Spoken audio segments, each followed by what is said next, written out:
Bonjour et bienvenue au No Limit. Aujourd'hui, je vous retrouve en compagnie de Lara pour parler du cancer. Bonjour Lily, merci de m'accueillir sur ton plateau une seconde fois. Le cancer, qu'est-ce que c'est? Le cancer est une maladie redoutée, souvent perçue comme la pire des maladies, et est la première cause de décès avant l'âge de 65 ans au Canada ou encore en France. De nos jours, de plus en plus de gens reçoivent un diagnostic du cancer, mais heureusement, bon nombre en guérissent. Aujourd'hui, nous allons nous concentrer sur le cancer du col de l'utérus. Qu'est-ce que le cancer du col de l'utérus? Quels sont les symptômes? Comment prévenir cette maladie? Nous allons en discuter avec mon invité du jour.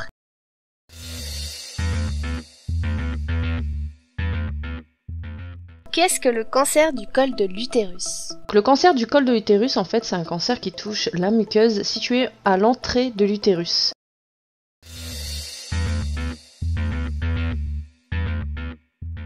Quels sont les symptômes du cancer du col de l'utérus? Les symptômes du col de l'utérus, mon cas était particulier car j'en ai pas eu. Il y a beaucoup de femmes qui n'ont pas de symptômes au premier stade de la maladie. En général, il se développe quand la tumeur elle-même s'est développée dans les tissus organes voisins, donc tout ce qui est ganglion. En général, quand on parle de ganglion, beaucoup de personnes pensent aux ganglions situés au niveau du cou, mais il faut savoir qu'on en a un peu partout.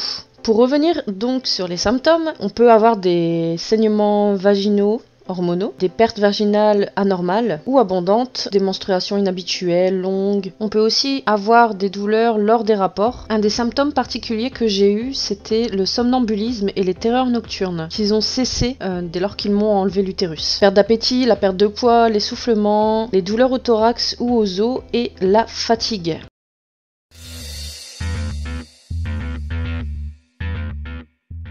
Comment débute le cancer du col de l'utérus? Est-ce héréditaire? Oui et non, c'est pas forcément héréditaire. En fait, si notre mère ou notre grand-mère, enfin quelqu'un dans notre famille l'a eu, en général c'est la mère, on est plus susceptible effectivement de le contracter. Il y a d'autres facteurs qui rentrent en jeu maintenant. Il y a le risque infectieux, donc ça peut partir d'une infection super bénigne. Il faut savoir que le vagin est un endroit assez propice aux bactéries. C'est pour ça qu'on se fait dépister par tout ce qui est frottis, examen, tout ça.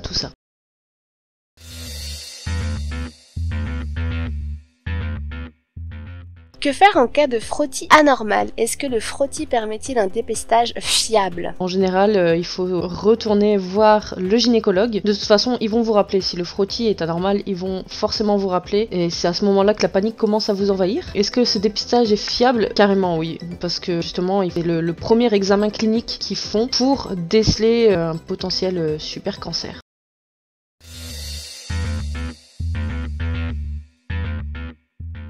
Multiplier les partenaires augmente-t-il les risques du cancer du col? Une fois de plus, oui et non. C'est surtout le fait d'accoucher plusieurs fois de pères différents qui peut nous faire permettre de développer un cancer. Près de 70% des cas de cancer du col de l'utérus sont dus au HPV, donc au virus. On se fait vacciner quand on a entre 14 et 16 ans. Personnellement, je n'ai pas eu ce vaccin. Ce vaccin marche super bien, mais tous les médecins que j'ai vus, ils m'ont tous dit que oui, ça peut aider à ne pas l'attraper, mais on n'est pas encore sûr à 100% que ça certifie que la personne n'aura pas le cancer.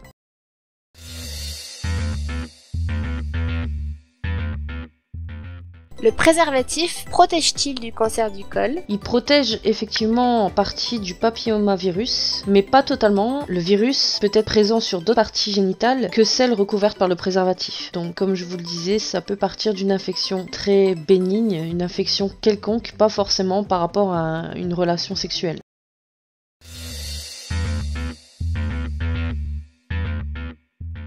Quelle prévention recommanderais-tu aux téléspectateurs pour être traités à temps? La meilleure prévention à avoir, c'est de se faire des examens gynécologiques, de faire attention pendant les rapports sexuels et de bien se laver le minou. Depuis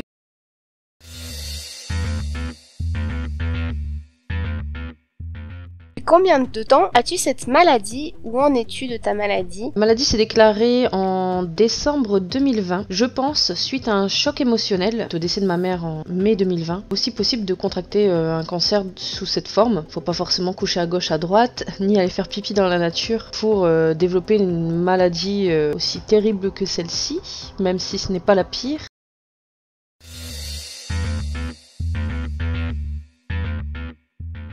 Quels sont les traitements que nous t'avons administrés et quel est le suivi que tu as maintenant? 2020, au mois de décembre, le frottis est revenu anormal. Donc ils avaient vu des cellules précancéreuses, qui n'est pas encore un cancer. Dans ces cas-là, ils font une conisation. Une conisation, c'est une petite opération, ils vous endorment et ils viennent gratter l'utérus. Avec quoi, je ne sais pas, mais ils viennent gratter l'utérus et ensuite ils analysent l'échantillon. Et dans pas beaucoup de pourcentage des cas, vu mon âge, car j'ai 31 ans maintenant, bientôt 32, donc dans peu de cas, il s'avère que c'est un cancer. Manque de bol, c'était un cancer. Plusieurs catégories de cancer, donc il est classifié avec des lettres et des chiffres. Donc moi c'était 1A, 2B ou 3B, je ne sais plus. À la limite du cancer encore un peu plus grave, forcément. Plus on augmente, plus c'est grave. Donc après la conisation, au mois de janvier 2020, ils ont voulu m'opérer des ganglions autour, donc des ganglions sentinelles qui sont autour. C'est juste des ganglions normales à la base,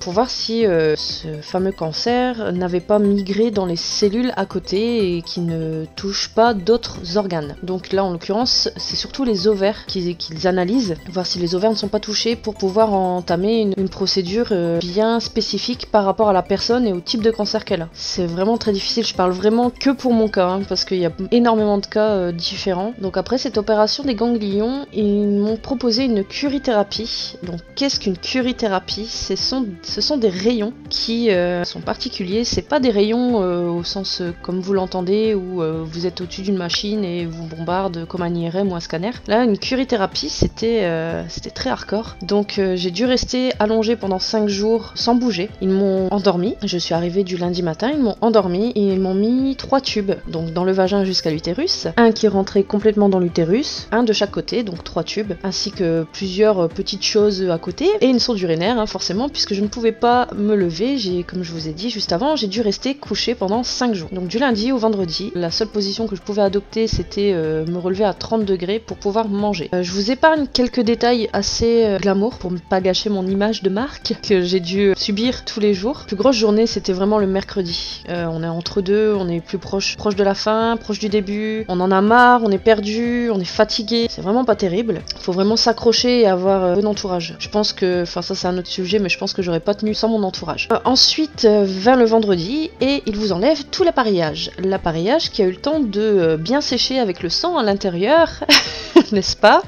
Donc je ne compare pas ça à un accouchement, mais purée, qu'est-ce que ça fait mal. Comme disent beaucoup de médecins, ça va aller, détendez-vous, respirez, gna gna gna, oui, bien sûr, oui. Je crois que c'est la pire douleur à ce niveau-là que j'ai eu.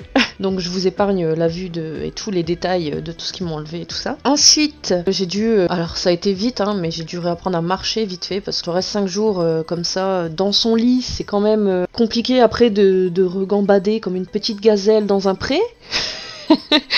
Voilà.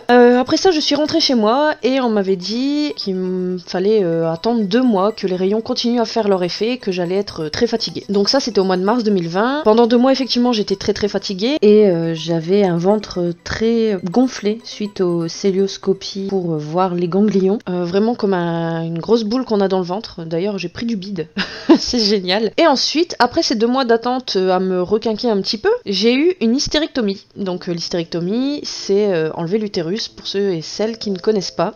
Donc je ne peux plus avoir d'enfants. J'ai encore mes ovaires, voilà, qui continuent un petit peu à me faire la misère. Donc une hystérectomie qui s'est entre guillemets bien passée à première vue, par célioscopie, tout ça, par voie basse. Donc on a soit la grosse cicatrice césarienne, soit par voie basse. J'ai eu de la chance, l'utérus passait bien par la voie basse. Ensuite j'ai mis encore 2 semaines, 3 semaines à m'en remettre suite au ballonnement, aux cailloux qu'on a dans l'estomac, aux douleurs qu'on a dans le dos et à la fatigue. Entre temps, avec la chance que j'ai eue, début juillet, donc l'hystérectomie s'est passée le 22 juin et début juillet, j'ai eu un début d'infection urinaire. Donc je suis allée voir mon médecin, il m'a donné un médicament qui n'a pas fait effet. Le lendemain c'était pire, j'y suis retournée, il m'a dit il va falloir aller faire un scanner. Je suis allée faire un scanner et en fait il y a eu complication pendant l'opération, c'est-à-dire j'ai développé un abcès sur la cicatrice et une infection urinaire. Donc je suis retournée à l'hôpital. Ce sont des risques qu'on ne vous explique pas. Je suis retournée à l'hôpital l'hôpital pendant 4 jours, je crois, vendredi, samedi, dimanche, lundi.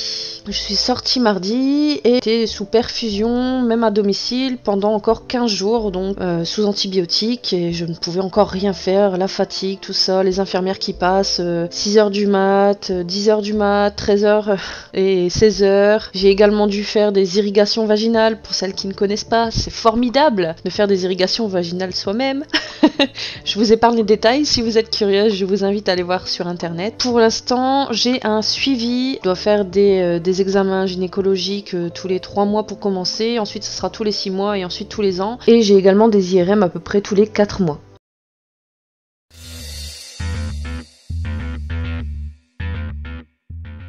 Quelles sont les conséquences directes et à long terme liées à cette maladie? Conséquences directes, je dirais la prise de poids, les bouffées de chaleur, les insomnies, les sueurs nocturnes, les pertes de mémoire également, les maux de tête, mais ça comme beaucoup de personnes. Et à long terme, je dirais que c'est plus psychologique. Psychologiquement, on a toujours peur que cette épée de Damoclès nous frappe à nouveau. Le fait de retourner à l'hôpital X fois pour voir si monsieur le cancer n'est pas revenu. Je trouve que c'est ce qu'il y a de plus difficile, toujours y penser en fait. Personnellement, je suis dans un cap où pour l'instant je l'ai toujours pas accepté.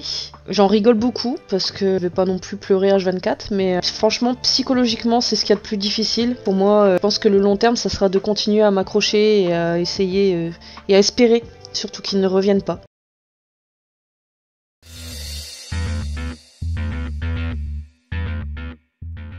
Peut-on guérir de ce cancer? Oui et non, c'est un grand mot guérir. Hein. Comme on m'a dit dès le début, c'est une maladie chronique qui peut revenir à tout moment. Donc elle peut revenir à cet endroit-là comme elle peut revenir à un autre endroit. Moi en fait, je pars du principe que si on a une cellule cancéreuse, par exemple dans votre petit doigt de la main droite, on a beau à vous couper ce doigt à temps, pour moi, les cellules cancéreuses ont eu le temps quand même de toucher d'autres cellules, qui ont eu le temps de toucher d'autres cellules, qui ont eu le temps de toucher d'autres organes et d'autres membres. C'est ça qui fait que c'est chronique en fait. C'est pour ça que plus c'est pris à temps et plus le traitement ira vite, donc moi ça a pris une année de ma vie entre guillemets, avec l'attente, tout ça, plus c'est pris à temps, plus vous aurez de chances de guérir de cette maladie.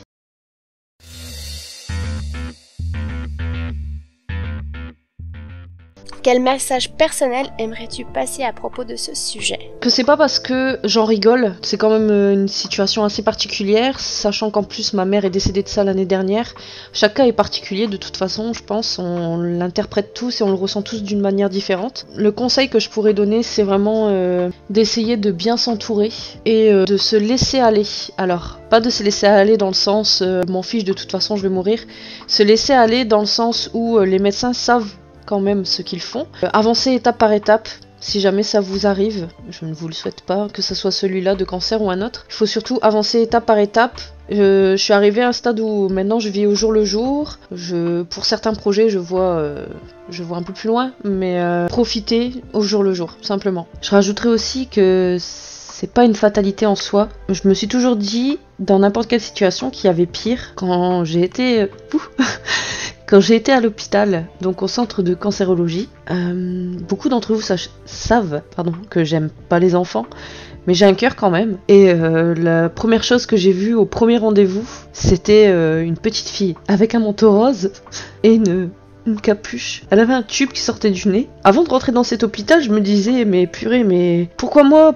C'est horrible ce qui m'arrive, c'est la pire chose du monde, ma situation est la pire du monde. Et quand je suis rentrée dans le SAS et que j'ai vu cette petite fille, la personne, la secrétaire m'a indiqué là où je devais aller. J'avais un très long couloir à parcourir pendant ce parcours. Quand je marchais dans ce couloir, j'étais en train de me dire, mais en fait, tu te plains pour rien. Cette petite fille là, elle était là et elle bronchait pas quoi. Elle pleurait pas, elle était là simplement et elle attendait son tour. Et je me suis dit que si elle pouvait affronter ça, je pourrais aussi affronter ça. Donc, le message que je pourrais faire passer à toutes les personnes qui se retrouvent dans cette situation ou une situation qui s'apparente à celle-ci, c'est que vous pourrez affronter cette situation.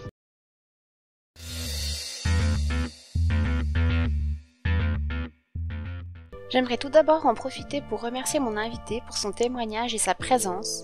Merci Lily de m'avoir reçu dans le No Limit et je te dis à bientôt. Chaque année, on dénombre quelques 250 nouveaux cas de cancer du col de l'utérus. Une petite moitié des femmes touchées ont moins de 50 ans au moment du diagnostic. Mais heureusement, les chances de guérison sont élevées en cas de dépistage précoce. Merci d'avoir regardé cette interview. Je vous dis à très vite dans le No Limites.